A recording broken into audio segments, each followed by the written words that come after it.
True Light Network. Truly beyond truth.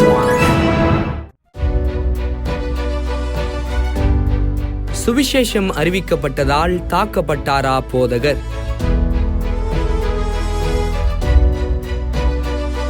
America ஒரு கிறிஸ்தவ நாடு என்றாலும் சுவிசேஷம் அறிவிப்பதற்கு எந்த தடைகளும் இல்லாத போதிலும் இன்னமும் அநேக பகுதிகளில் போராட்டங்களும் இன்னல்களையும் ஊழியர்கள் சந்தித்து வருகிறார்கள். அந்த வகையில் அமெரிக்காவில் உள்ள கலிபோர்னியா மாகாணத்தில் ரிச்சர்ட் லொரென்சோ ஜூனியர் என்ற கிறிஸ்தவ மத போதகர் தனது குழுவினருடன் இணைந்து விடுதிகள் மற்றும் தெருக்களில் வாலிபர்கள் அதிகம் கூடும் பகுதிகளில் ஊழியம் செய்து வருகிறார்.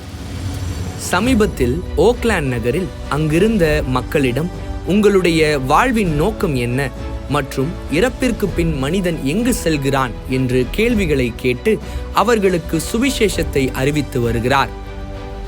இதனைத் தொடர்ந்து ஒரு சில வாலிபர்களை சந்தித்து ரிச்சர்ட் லொரென்சோ ஜூனியர் தானும் ஒரு காலத்தில் போதைப் பொருள் பழக்கம் மற்றும் பார்ட்டி கலாச்சாரத்தில் மூழ்கி இருந்ததாகவும் இயேசுவின் அன்பால் மட்டுமே அதிலிருந்து விடுதலையாகி ஒரு ஆசீர்வாதமான வாழ்க்கை வாழ்ந்து கொண்டிருக்கிறதாக அவருடைய சாட்சியை கூறி அவர்களுக்காக ஜெபம் செய்தார். இந்நிலையில் தெரு பிரசங்கத்திற்கு ஒரு சில மக்கள் எதிர்ப்பு தெரிவித்தார்கள். ஒரு நபர் பிரசங்கத்தின் இடையில் குறுக்கிட்டு, எங்கள் வாழ்க்கை முறையில் தலையிட உங்களுக்கு என்ன உரிமை இருக்கிறது என்று கூறி ரிச்சர்ட் லொரென்சோ ஜூனியர் குழுவினருடன் கடுமையான வாக்குவாதத்தில் ஈடுபட்டார்.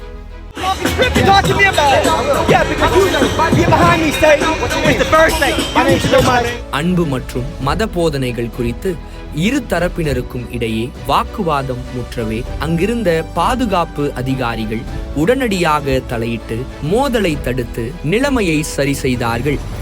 பாவத்தில் வாழ்கிற வாலிபர்களை மீட்டு கொள்ள வேண்டும் என்ற வைராக்கியத்தோடு தொடர்ந்து வீதிகளில் இறங்கி தைரியமாக பிரசங்கித்து வருகிறார் போதகர் ரிச்சர்ட் லொரென்சோ ஜூனியர். அமெரிக்காவில் அநேக இடங்களில் எழுப்புதல் கூட்டங்கள் மற்றும் ஆவிக்குரிய காரியங்கள் அதிகமாக பரவி இருந்தாலும் ஒரு சில இடங்களில் இப்படிப்பட்ட பாவ வாழ்க்கையில் வாழ்ந்து கொண்டிருக்கிற வாலிபர்களை சீக்கிரமாக ஆண்டவராகிய இயேசு கிறிஸ்து தொட்டு ரட்சித்து அவர்களை நல்வழியில் நடத்த நாம் பாரத்தோடு ஜெபிப்போம். Subscribe to True Light Christian TV and click the bell icon to receive notifications about our new programs and updates.